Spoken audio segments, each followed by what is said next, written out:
저희가 이 수요일 저녁에는 열왕기상 말씀을 구약 계속해서 쭉 해서 함께 보고 있습니다.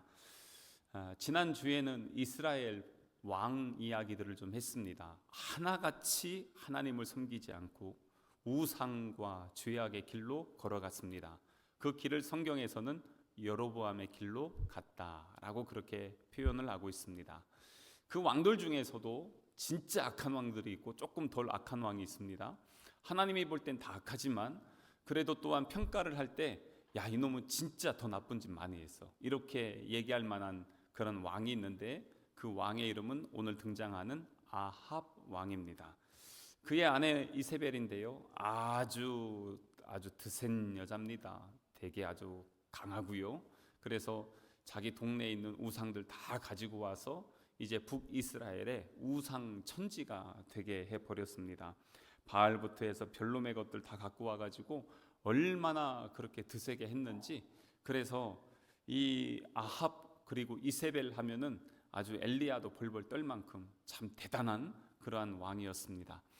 근데 이 아합이 그렇게 악에 끝까지 치달아 있을 때 하나님께서 이제는 한 선지자를 택하여 주시죠. 여러분들 잘 아시는 엘리야입니다. 엘리야가 이렇게 쫙 있는데 1절을 보시면 길르앗에 우거하는 자 바로 엘리야입니다. 그가 아합에게 가서 지금 말을 합니다. 내가 섬기는 이스라엘의 하나님 여호와께서 살아계심을 두고 맹세하노니 내 말이 없으면 수년 동안 비도 이슬도 있지 아니하리라. 이렇게 누가 와서 저에게 이런 얘기를 한다고 하면 저는 어떻게 반응할까? 만약에 어느 분이 여러분들에게 와서 갑자기 이런 이야기를 한다고 하시면 여러분들 어떻게 반응하시겠습니까? 보통 고상한 용어로 미친놈 뭐 이러잖아요. 그런데 지금 여기에서 이렇게 하는데요, 제가 왜냐하면 이거 이렇게 볼 때마다 꼭 옛날에 제가 한두 번 이렇게 말씀드렸지만 꼭 생각나는 분이 있습니다.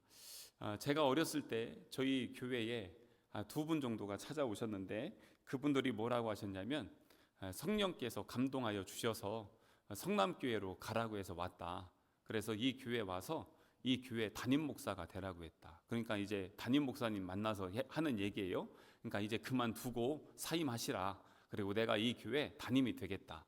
그러면서 하셨던 말씀이, 그날이 여름이었거든요. 엄청 더웠는데 지금 저 해가 쨍쨍 쬐고 있는데 저 해를 가리라고 하면 내가 가리겠고, 지금 눈이 내리라고 한다면 내가 눈을 내리게 하겠다. 이렇게 하면서 막 얘기를 하시는 겁니다. 그렇게 하는데 저도 옆에서 신기해서 이렇게 봤잖아요. 그럴 일이 있었을까요? 없었을까요? 예, 없습니다. 뭐 그럴 리가 있겠습니까? 예, 그렇게 하다가 그냥 거룩한 말로 뒤지게 혼나고 도망갔습니다. 예, 이렇게 해서 했던 일들이 목회하다 보면요, 참 별의별 사람들 많이 있습니다. 그런데 그런 상황들이 있었는데 오늘도 보니까 지금 엘리야가 가서 아합 왕에게 비가 내리지 않을 것이다 뭐 이렇게 얘기한단 말이에요. 근데 이거 아합 왕이 듣냐 안 듣냐는 거죠. 들었을까요? 안 들었을까요? 안 들었을 것 같아요. 그런데 뭘로 믿냐면 나중에 되어지는 상황을 보고는 믿겠죠. 처음에는 뭐 이런 놈들 뭐 한두 명이었겠습니까? 그런데 왜 하필이면은 비냐는 거예요. 왜 비를 내리지 않겠다 이렇게 말씀하셨을까? 그것은 그들이 섬기는 우상이 바알 신이었습니다. 바알은요, 비와 태양의 신입니다. 그렇기 때문에 바알이 비를 주관한다고 믿었던 이 사람들에게 정말 비를 주관하시는 분이 누구신가? 그것을 우리 하나님은 보여주고 싶었습니다. 사실 우리가 그 어르신들 기도하실 때 뭐라고 합니까? 인생의 생사화복을 주관하시는 하나님 뭐 이러면서 천지를 창조하시고 우주를 운행하시며 막 이렇게 말씀하시잖아요. 그러면 이제 요즘 젊은 사람들은 뭐라고 하냐면 그렇게 좀 하지 마요 막 이러거든요. 그런데 사실 그 말은 틀린 말은 아니잖아요. 생사화복을 주관하고 천지를 창조하시고 모든 걸 운행하시는 하나님. 그런데 그 하나님이시면 비, 해 이런 거 누가 주관하십니까? 창조주가 주관하시는 거 아니겠습니까? 하나님이 주관하시는데 이 사람들 마음속에 이제는 보이지 않는 하나님이 아닌 보이는 신을 만들고 이것이 진짜 신이다 라고 그렇게 만들어 버리는 것입니다. 그래서 옛날에도 우리나라 길거리에 마을 입구에도 보면 우상이 있고 산에 가도 우상이 있고 집 부뚜막에 가도 우상이 있고 아궁이에도 우상이 있고 별거 다 있었잖아요. 그렇듯이 사람들은 그 우상을 만드는 겁니다. 그리고 그것을 자기들이 만들어 놓고 자기들이 섬기고 잘 되면 거기서 그렇게 된 것처럼 그렇게 믿으면서 자꾸 하나님과 멀어졌습니다. 그게 우상이죠. 그러다 보니까 여기에서 우리 하나님께서 분명하게 보여주고 싶은 겁니다. 그건 뭐냐면 내가 모든 것을 주관한다. 천지를 주관하시는 하나님, 우리의 모든 삶을 역사하시는 하나님, 그 하나님이 어떤 분이신지를 우리에게 알려주고 싶었던 것입니다. 근데 하나님께서 엘리야를 불러서 너 아합 왕에게 가라, 그리고 이 얘기를 하라 라고 이렇게 말씀하시면 여러분 이거 어떻게 해야 됩니까? 가서 이야기를 해야 돼요. 보니까 길르앗에 사는 일반 사람인데 하나님의 선지자로 딱 택함을 받았어요. 어느 날 주님이 나에게 오셔서 내가 그날 선지자가 됐다. 야, 이것도 진짜 부담스러울 수 있는데요. 그런데 하나님이 그에게 내린 첫 명령이 왕에게 가라는 것입니다. 그리고 나서 뭐라고 하냐면 이 땅에 이 나라와 민족의 재앙을 선포하는 것입니다. 왕에게. 이게 사실 할만하겠습니까? 그런데 이걸 할 수 있는 그 힘이 무엇일까라는 것입니다. 그것은 뭐냐면 인간적으로 볼 땐 엘리야와 아합 누가 더 커요? 누가 더 큽니까? 아니 대통령과 김광호 목사하면 누가 더 큽니까? 예? 왕이 더 크죠. 대통령이 큰 거죠. 그런데 여기에서 지금 이 엘리야가 어떤 심정으로 갔을까? 묵상하는데요, 다윗과 같은 심정이었을 것 같아요. 골리앗이 앞에 있지만 키는 크고 무기 세고 다 좋지만 너는 칼과 창과 단창으로 내게 오지만 나는 무엇으로 갑니까? 만군의 여호와의 이름으로 가는 것입니다. 인간적으로 볼 때는 아합이 크지만 아합 뒤에서 주관하는 바알이 아니라 내 뒤에 역사하시고 나와 함께 하시는 천지를 주관하시는 하나님의 이름으로 가는 것입니다. 그렇기 때문에 아합 왕 앞에 서서도 담대할 수 있는 것입니다. 당당하게 선포하는 것입니다. 이 땅에 이제는 비가 내리지 않을 것이다. 그리고 나서 어떻게 합니까? 얼른 도망갑니다. 그런데 그렇게 하면서 이 아합 왕에게 그렇게 선포하는 걸 보면서요, 이게 진짜 우리 사명이다. 선지자는 어떤 사명을 갖고 있냐면 죄악된 세상, 우상이 가득한 세상, 하나님을 모르는 세상에 하나님이 어떤 분이신지를 정확하게 선포하고 그 다음에 뭘 하냐면 하나님께로 돌아와라. 그게 그들의 사명이고 목적입니다. 하나님께로 돌아오십시오. 지금 이렇게 가뭄을 선포한 것이 이스라엘의 재앙을 위해서입니까? 이스라엘이 하나님께 돌아오게 하시기 위한 목적입니까? 무엇이 목적이에요? 돌아오게 하려고 하는 거 아니겠어요? 그러니까 가서 재앙을 선포하지만 엘리야의 마음속에는 무슨 마음이 있겠습니까? 이 땅에 우상들이 무너지길 원하는 마음, 바알이 무너지고 아세라가 무너지고 그리고 나서 하나님의 복음이 다시 세워지길 원하는 그 마음들, 그리고 또한 이 땅에 그러므로 말미암아 이루어졌던 더러운 문화들, 죄악된 것들이 이제는 다 예수 그리스도의 이름으로, 하나님의 이름으로 다 무너지는 것, 다시 하나님의 영광이 세워지는 것, 그게 선지자로 부름받은 엘리야의 사명인 것입니다. 그러면 우리의 사명은 무엇이겠습니까? 이 땅에서 우리가 살아가는 우리에게 맡겨주신 사명도 어둠이 가득한 땅에 너희는 세상의 빛이다, 썩어져가는 이 땅에 너희는 세상의 소금이다 라고 예수님이 우리에게 명령하여 주셨던 것처럼 그 사명을 감당해 가는 것입니다. 그런데 요즘 우리가 기억해야 될 게 있습니다. 그거는 뭐냐면 내 생각으로 가면 안 됩니다. 내 이념으로 가면 안 됩니다. 그러면서 그거를 말씀과 섞어서 가는데 내 주장으로 갖다 얘기하면 그거 잘못된 겁니다. 무엇으로 가냐면 엘리야를 보세요. 엘리야는요, 하나님이 주신 말씀을 그대로 선포합니다. 그러니까 우리가 세상에 나가서 외치는 건 뭐냐면 예수 그리스도의 복음인 것입니다. 부활절에 우리가 연합 전도 집회를 하지만 이 연합 전도 집회를 하면서 우리가 한 교회 이름으로, 한 교회도 자기 이름 걸고 나가지 않습니다. 무엇으로 나갑니까? 한 복음으로 나갑니다. 예수 그리스도. 그래서 예수 그리스도로 말미암아서 당신이 행복했으면 좋겠습니다. 그것으로만 나가죠. 그래서 이게 왜 이렇게 됩니까? 부활의 증인인 거예요. 우리가 예수님을 만났고 예수님으로 구원받았고 이젠 예수님의 생명을 나누고 싶은 것이죠. 그렇기 때문에 나가서 복음을 전하는 것입니다. 그런데 거기에 다른 거 섞이면 되겠습니까? 세상이 뭐 이러고 뭐가 저러고 막 별거 막 다 섞이는데 그거 섞어서 가면 안 돼요. 한 복음이 가야 됩니다. 그래서 그렇게 싸웠던 12 제자가 딱 한 자리에 함께 서서, 그건 복수잖아요. 제가 주일날 말씀드렸던 것처럼 함께 선 거는 복수인데, 뭐냐면 그들이 외쳤던 복음은 단수예요. 문법적으로 뭐냐면 한 복음을 외친 거예요. 예수 그리스도는 살아나셨다. 우리는 부활하신 예수 그리스도의 증인이다. 그것을 선포한 것입니다. 마찬가지로 여기에서도 지금 엘리야가 아합에게 가는 것은 자기 생각하는 게 아니에요. 자기가 원하는 게 아니에요. 하나님이 그를 택하셨고 보내셨고 하나님이 주신 말씀을 그들에게 선포하는 것입니다. 그렇게 하고 나서 얼른 도망갑니다. 하나님이 어디로 가라고 했냐면 이제는 그릿 시내가로 가서 이제 거기에서 3절에 보세요. 거기서 그냥 지내는 것도 아니고 숨어 있으래요.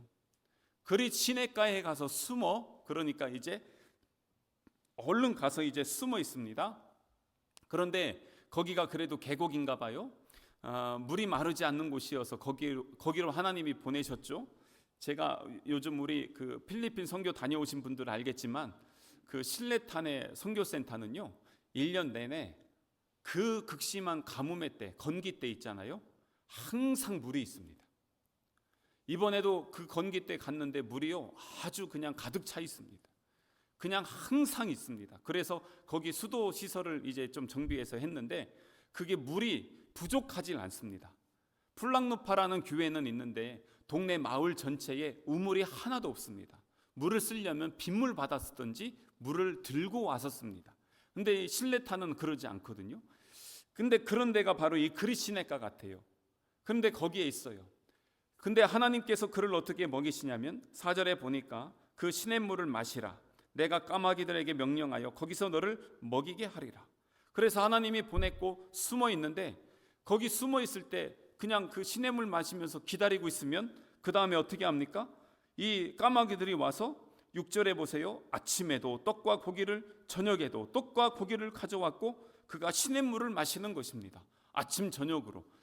이거 상당히 괜찮은 것 같아요. 왜냐하면 광야에선 하루에 한 번 내렸잖아요. 근데 여기는 아침 저녁으로 오니까 신선도가 더 괜찮을 것 같아요. 근데 여기에서 엘리야가 있죠. 뭐 했을까라는 겁니다. 숨어가지고 맨날 아침에도 떡과 고기, 저녁에도 떡과 고기, 진짜 맨날 이것만 먹어야 되나? 이스라엘 백성들처럼 그렇게 원망하고 있었을까요? 그냥 이거 제가 묵상하면서 이렇게 보는데 진짜 기도 열심히 많이 했을 것 같아요. 왜냐하면 자기는 지금 왕이 수배령을 내렸거든요. 잡히면 죽거든요. 게다가 이스라엘은 가뭄이 이제 시작됐단 말이죠. 자기는 그나마 시냇물이 있는 곳에서 물을 마시고 있지만 지금 자기가 한 하나님의 선포로 인해서 이스라엘 백성들은 고통을 당하고 있고 그리고 가뭄 때문에 허덕이고 있습니다. 게다가 왕은 여전히 마음을 바꾸지 않고 있습니다. 그러니 이 상황에서 선지자가 아침에 저녁에 하나님께서 계속 떡과 고기를 주면 맛있다고 그거 먹고 있겠습니까? 주기 때문에 먹기는 하지만 그의 마음속에는요, 하나님 저 아합 왕 마음을 좀 바꿔주세요. 빨리 좀 변화되게 해주세요. 회개하게 해주세요. 그래서 하나님 앞에 굴복하게 해주세요. 그래서 이 나라와 민족이 좀 새로워지게 해주십시오. 그렇게 기도하지 않겠습니까? 하나님, 지금 백성들이 너무나 고통을 당하고 있습니다. 가뭄에 신음하고 탄식하고 있습니다. 먹을 것이 없어 허덕이고 있습니다. 이거 어떻게 하면 좋겠습니까? 내가 지금 하나님이 보내주셔서 아침 저녁으로 떡과 고기를 먹지만 정말 금식하며 식음을 전폐하며 기도하고 싶습니다. 그런 마음 아니겠어요? 그게 오늘 이 시대에 우리 기독교인들의 기도예요. 나라와 민족을 보세요. 요즘 아주 계속해서 얼마나 힘들고 어렵습니까? 이러한 극심한 상황 속에서 우리가 해야 될 게 무엇입니까? 지도자들을 위해서 기도하고 엘리야가 여기 숨어 있다고 해서 아합 왕을 위해서 기도 안 할까요? 아니에요. 백성들을 위해서 기도 안 할까요? 아닌 거죠. 기도하는 거예요. 하나님 변화시켜 주시고 회개하게 하시고 이 나라와 민족이 새롭게 해주십시오. 하나님 앞에 무릎 꿇고 간절히 기도합니다. 까마귀가요, 썩은 시체도 먹는 놈입니다. 이 놈이 엘리야에게까지 신선하게 이렇게 요즘으로 말하면은 배송해 오잖아요. 이렇게 배송해 오는데 중간에 이놈이 먹질 않아요. 그러니까 이렇게 하면서 먹는 그 하나하나가 사실 하나님의 기적이고 돌보심이에요. 그러니까 그는 오늘도 하나님의 돌보심을 기억하면서 왕을 위해서, 나라와 민족을 위해서, 도탄에 빠진 백성들을 위해서 그렇게 기도하면서 갑니다. 그렇게 하면서 있는 그 시간들, 기다림의 시간은요, 참 힘들어요. 여러분 아시잖아요. 기도 응답이 아직 안 된 게 너무 많잖아요. 매일매일 기도하면서도 탄식하면서도 아직도 응답되지 않는 게 있잖아요. 그런데 그 가운데서도 엘리야가 포기했을까요? 이제는 그런 상황이 됐는데 7절에 보니까 땅에 이제 비가 너무 안 와서 얼마 후에 그 시내가 말랐어요. 엘리야도 먹을 게 없습니다. 그래서 우리 하나님께서 8절에 보니까 엘리야에게 말씀하시고 9절에 보니까 시돈에 속한 사르밧으로 가서 거기 머물라. 내가 그곳 과부에게 명령하여 내게 음식을 주게 하였느니라. 그러면서 이제 여러분들 잘 아시는 사르밧 과부에게로 보내셨습니다. 여기가 어디냐면요, 그 악명 높은 이 여왕 이세벨의 고향 땅입니다. 지금 엘리야에게 수배령이 내렸거든요. 현상금이 붙었어요. 잡히면 끝납니다. 그런데 오히려 이세벨 고향 땅으로 확 보내셨습니다. 아니 어떻게 그렇게 할 수가 있을까? 근데 그게 하나님이세요. 그리고 거기에서 하나님 말씀하신 대로 갔더니 진짜 한 과부를 만났습니다. 근데 여러분들 잘 아시다시피 이 여자가 이제 먹을 게 없어요. 마지막 남은 거 하나 먹고 아들 보고 너랑 나랑 오늘 이제 죽자. 그러고선 이제 완전한 절망 가운데 있어요. 그런데 그때에 가서 만나게 되었고, 그리고 나서 이제 엘리야가 뭐라고 하냐면 그거 날 줘라 그러는 겁니다. 세상 이렇게 나쁜 놈이 어디 있습니까? 진짜 솔직히 인간적으로 너무한 거 아닙니까? 아니 그거 하나 남은 거 먹고 죽으려고 하는데 그걸 달라고 하고. 그래서 이게 하나님이 말씀하셨어도 이게 사실 인간의 입으로 나오기 쉽지 않은데 참 그렇게 염치불구하고 얘긴 잘해요. 그런데 문제는 또 뭐냐면 이 과부 있잖아요. 이 과부도 또 그걸 해가지고 딱 보니까 범상치 않은 사람 같아요. 그러니까 또 준단 말이에요. 그래서 저는 엘리야보다 이 과부가 더 귀했어요. 생명을 나누는 순종이 아니면 이게 가능하겠어요? 마지막 먹고 죽으려고 한 거잖아요.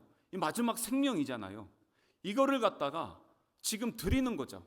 순종이에요. 그러지 않으면 될 수가 없었죠.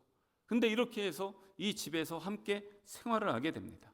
근데 이제 하나님이 약속하신 게 있잖아요. 그게 뭐냐면 이 집에 양식이 떨어지지 않게 하는 것입니다. 근데 진짜로 그래요. 어떻게 이렇게 할 수가 있지? 14절에 보세요.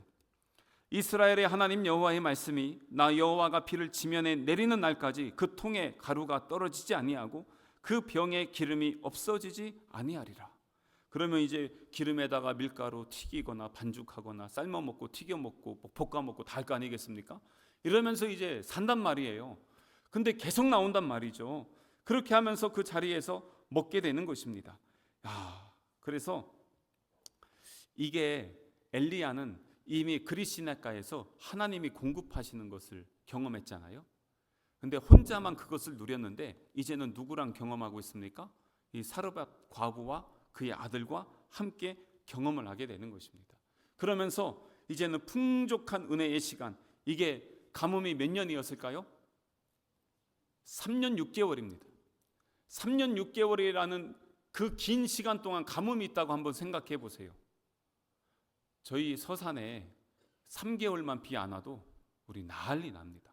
우리 권사님들 모일 때마다 그러면요, 아이고 비 내려야 되는데 아이고 막 이럴 때가 있었잖아요. 비 안 오면 그러잖아요. 그러다가 또 비 내리면은 너무 좋아서 새벽부터 나와가지고 김 메고 뭐 이것저것 다 하셨잖아요. 그런데 지금 이 3년 6개월 동안 하나님의 은혜를 누리고 있는 것이죠. 공급하여 주시는 하나님을 경험하는 것이에요. 가라고 해서 갔고요, 달라고 해서 또 사르밧 과부는 주었어요. 그게 다 뭐냐면 순종이에요. 근데 순종을 통해서 경험하는 게 무엇이었냐? 그 정말 가뭄과 광야 같은 그 땅에서, 그 고난이 극심한 그 현장에서 하나님의 공급하심을 경험하는 거예요. 야, 이게 제가 요즘 기도하는 겁니다. 하나님, 이러한 가뭄의 때에 우리 교회 성도들, 그때에도 생수의 강의 원천이 되신 우리 하나님께서 그들의 메마른 영혼, 갈급한 영혼에 충만한 생수의 은혜를 부어주시고, 또 저들의 삶에 그 은혜가 흘러가서, 이 물이 흘러가는 곳에 풀이 있고 나무가 자라잖아요. 가뭄이 없어지면 거기에 자라고 열매가 맺혀지잖아요. 요즘 그 기도를 합니다. 너무 힘들다고 하니까 하나님 책임져 주십시오. 저들의 삶을 주장하여 주십시오. 정말 아무것도 없다 하지만 그 가운데서도 하나님께서 아무것도 없는 그 땅에 엘리야와 이 사르밧 과부 먹여주지 않았습니까? 우리 자녀들 먹여주시고 하나님의 백성들 보호하여 주셔서 하나님, 저들이 마지막 남은 때 그루터기의 사명 감당할 수 있도록 하나님 공급하여 주십시오. 요즘 그 기도를 하고 있습니다. 참 힘들고 어렵기 때문에 그렇습니다. 하나님께서는 만나 200만 명을 먹였습니다. 오늘 그리시네가에서 엘리야를 먹였습니다. 사르밧 과부를 먹였습니다. 그 공급하시는 하나님께서 하늘의 문을 여셔서 우리 성도들을 만나주시고 또 부어주시고 또 연약함을 아시고 채워주셔서 하나님의 은혜를 누릴 수 있는 그런 우리 성남 가족 되시기를 주님의 이름으로 축복합니다. 근데 중요한 게 뭐였어요? 아까 중간에 그 매개체가 있었어요. 순종이었어요. 이해가 안 되는 거예요. 사르밧으로 가. 아니 이세벨 동네인데요. 그래도 가는 거예요. 그거 하나 남은 거 줘. 남은 거 이거 왜 줍니까? 그래도 주세요. 드리는 거예요. 그때 하나님께서 일하시는 거예요. 그러니까 그 영적 돌파가 한 번 있어야 돼요. 내 믿음을 자꾸 한계 짓지 말아야 돼요. 순종이 깊어지면 믿음이 더 깊어지는 거 아십니까? 순종하는 만큼 하나님을 또 경험하시는 거 아십니까? 그래서 내가 갖고 있으면 내 건데 하나님 앞에 드리면 없어지는 게 아니라 그걸 통해서 하나님께서 언제 또 이렇게 일하셨어? 하는 것들 경험하시지 않았어요? 바로 그 하나님이세요. 그렇기 때문에 순종하는 만큼 믿음이 깊어지고 그 믿음이 깊어지는 만큼 신앙생활을 할 수 있는 것이에요. 그래서 지금 이 은혜를 누리게 되어지는 것이죠. 그래서 이런 그 순종하는 영적 훈련을 통해서 우리가 영적 용사가 돼요. 그것을 경험하게 하시는 거예요. 그리고 나서 이제 시간이 좀 지났습니다. 계속 공급하여 주시는 하나님의 그 은혜 얼마나 감사해요. 근데 이 사르밧 과부의 아들 있죠. 과부니까 남편 없잖아요.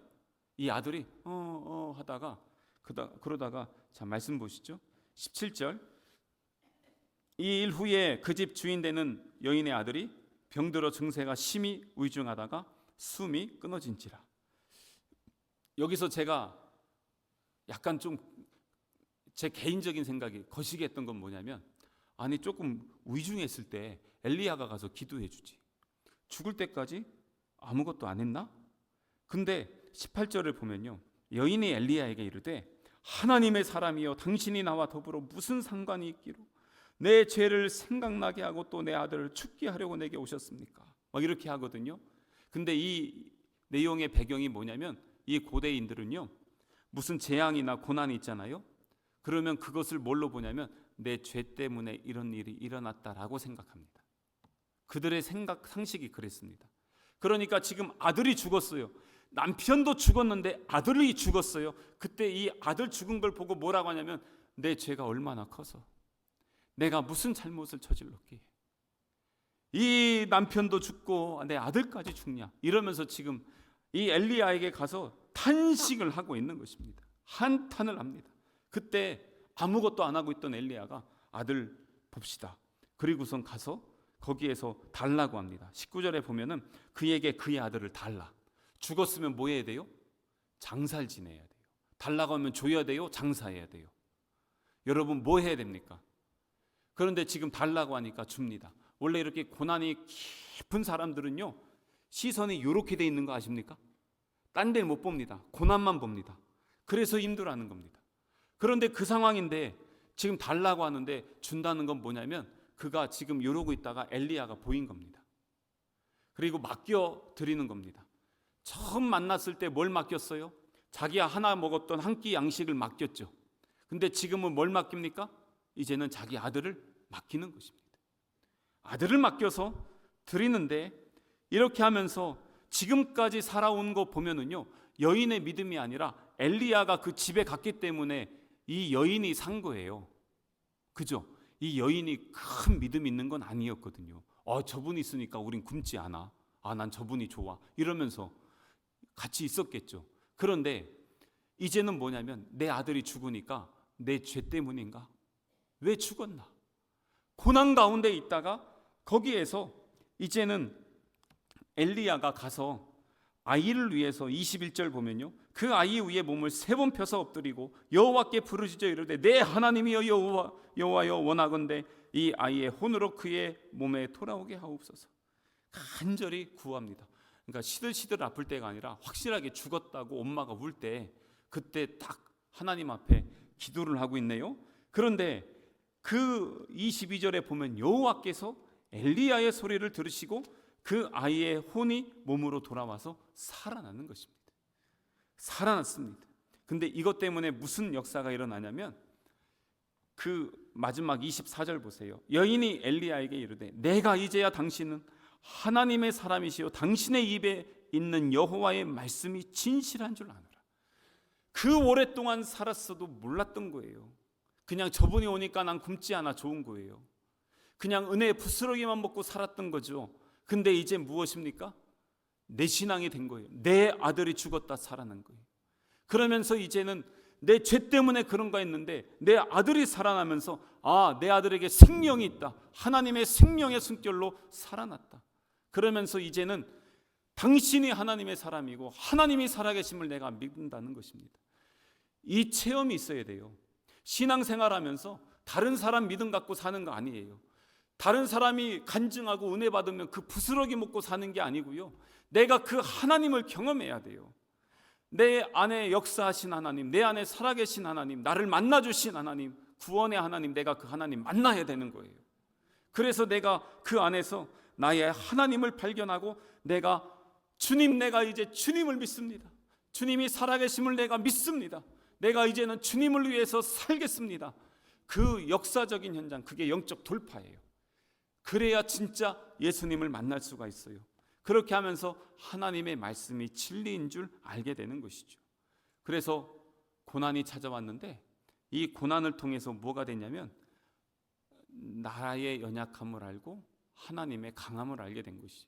아까 우리 맨 처음에 찬양했던 하나님은 우리의 뭐가 되셔요? 피난처가 되시고 환난 날에 무엇이 됩니까? 도움이 되는 것입니다. 그 하나님을 경험한 사람들은요, 시선이 다른 데로 뺏기겠습니까? 그 하나님이 내 안에 계시는데, 그 주님이 나와 동행하시는데, 그래서 이걸 통해서 하나님이 엘리야와 동행하심을 분명하게 보여주시는 것입니다. 또한 우리 하나님이 생명의 근원이심을 보여주는 것이고요, 이걸 통해서 이건 뭐냐면 부활하신 예수 그리스도의 예표입니다. 우리 하나님은 죽은 자도 살리신다. 그걸 통해서 그 믿음을 주시는 거예요. 생명을 주관하시는 하나님은 죽은 자를 살리시는 하나님, 그게 바로 우리의 부활 신앙인 것입니다. 우리는 다 죽어요. 그러나 안 죽어요. 그게 우리 신앙이에요. 지금도 우리는 하나님의 나라를 누려요. 하지만 이것은 지금만이 아니라 영원히 누리는 하나님 나라의 축복인 줄로 믿습니다. 그게 바로 우리에게 주신 하나님의 축복인 것이죠. 그래서 오늘 이 17장을 통해서 엘리야의 이 극심한 가뭄 속에서도 하나님은 어떤 분이신지 우리는 알아야 됩니다. 하나님이 어떻게 하시는지 우리는 알아야 됩니다. 그리고 그 하나님이 나의 하나님이 되심을 온전히 고백하여서 주님 안에 거하고 주님의 능력을 경험하고 그 주님이 나의 필요를 공급하시고 나의 연약함을 채워주시고 나의 피난처 되시고 환난 날에 도움이 되심을 온전히 경험하면서 믿음의 반석 위에 온전히 세움받는 우리 성남 가족 되시기를 주님의 이름으로 축복합니다.